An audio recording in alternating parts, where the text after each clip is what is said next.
Hello friends, welcome to Vikas learn. तो पिछले video में हमने पढ़ा था परसेंटेज के बारे में, लेकिन आज की इस वीडियो में हम पढ़ेंगे फ्रैक्शन यानी कि भिन्न के बारे में। भिन्नों पर इबारती प्रश्न, इसके बारे में जानेंगे। तो चलिए वीडियो स्टार्ट करते हैं। पहला क्वेश्चन है हमारा, किस धनराशि का 5/12 भाग रुपए 100 के 3 सही 3/4 भाग के बराबर होगा। यहाँ दोस्तों आपसे धनराशि पूछा गया है, ठीक। तो इसको लगाने के लिए क्या करेंगे, सबसे पहले धनराशि हमको नहीं पता है, तो धनराशि हम क्या मान लेंगे, एक्स, ठीक। वह धनराशि कितना है, एक्स रुपए। अब क्या कह रहा है कि धनराशि का 5/12 भाग, यानी कि एक्स का 5/12 भाग, ठीक। ये किसके बराबर है, ये बराबर है 100 के 3 सही 3/4 भाग के। तो बराबर लिखेंगे 100 के 3 सही 3/4, सही बटा लिखा है तो इसको बटा बनाएंगे 15, 15/4, ये गुणा का निशान हो गया। अब यहाँ से हमें निकालना क्या है, यक्स का मान। यक्स का मान यानी कि धनराशि हमको निकालना है। तो इसको क्या करेंगे, अब यहाँ से दोस्तों यक्स बराबर निकालेंगे तो हम लिखेंगे यक्स बराबर 100 गुणा में 15/4, ठीक। अब 5 यहाँ गुणा में है तो बराबर के उधर जाएगा तो ये नीचे भाग में हो जाएगा, ठीक। और 12 भाग में है, बराबर के उधर जाएगा तो ये ऊपर गुणा में हो जाएगा।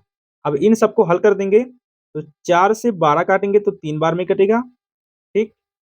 5 से 15 काटेंगे तो 3 बार में कट जाएगा। अब ऊपर क्या बचा, 3 × 3 × 100, नीचे कुछ नहीं बचा। तो ऊपर सभी संख्याओं का गुणा कर देंगे तो 3 × 3 = 9, 9 का गुणा करेंगे 100 में, ये कितना होगा, 900। तो 900 रुपये क्या होगा, धनराशि, यानी वह धनराशि क्या होगी, 900 रुपये। तो इसका दूसरा ऑप्शन बिल्कुल सही उत्तर हो जाएगा। तो इस तरह से दोस्तों हम ऐसे प्रकार प्रश्नों को आसान ट्रिक से लगा सकते हैं। आई होप कि आपको ये क्वेश्चन समझ में आ गया होगा। तो नेक्स्ट क्वेश्चन देखते हैं। क्वेश्चन नंबर दूसरा, रुपए 1980 को ए बी सी में बांटिए। यदि ए का आधा भाग, बी का 1/3 भाग और सी का 1/6 भाग सम है, तब बी का भाग कितना है। दोस्तों हमको बी का भाग बताना है कि बी को कितना रुपए मिलेंगे। तो इसको निकालने के लिए क्या करेंगे, तो 1980 को बांटना किस में है, ए, बी और सी में हमको बांटना है, ठीक, बांटना है। अब क्या करेंगे, ए का आधा भाग यानी कि 1/2 भाग, ठीक। उसके बाद बी का 1/3 भाग मतलब 1/3 भाग और सी का 1/6 भाग यानी कि 1/6 भाग। ए बी सी को इतना भाग मिलना चाहिए। इसके बाद हमको बी का मान बताना है। तो इसको हम क्या लिखेंगे दोस्तों, ए का आधा भाग यानी कि ए गुणा 1/2, बी का 1/3 भाग यानी बी गुणे 1/3 बराबर सी का 1/6 भाग यानी सी गुणे 1/6। अब इसको हम क्या लिखेंगे, अगर हम ए बी सी का रेशियो लेते हैं, ए अनुपात बी अनुपात सी, ये बराबर में क्या हो जाएगा, 2:3:6, ये हो जाएगा ए बी सी का रेशियो। अब क्या करना है, इनके अनुपात को हम जोड़ देंगे। जैसे इनके अनुपात को जोड़ेंगे तो ये कितना होगा, 6 3 9, 9 और 2 11। तो इनका अनुपातिक योग क्या होगा, 11। अब 11 जो है ये किसके बराबर है, 1980 के बराबर है। तो हमें क्या करना है, एक भाग का निकालना है।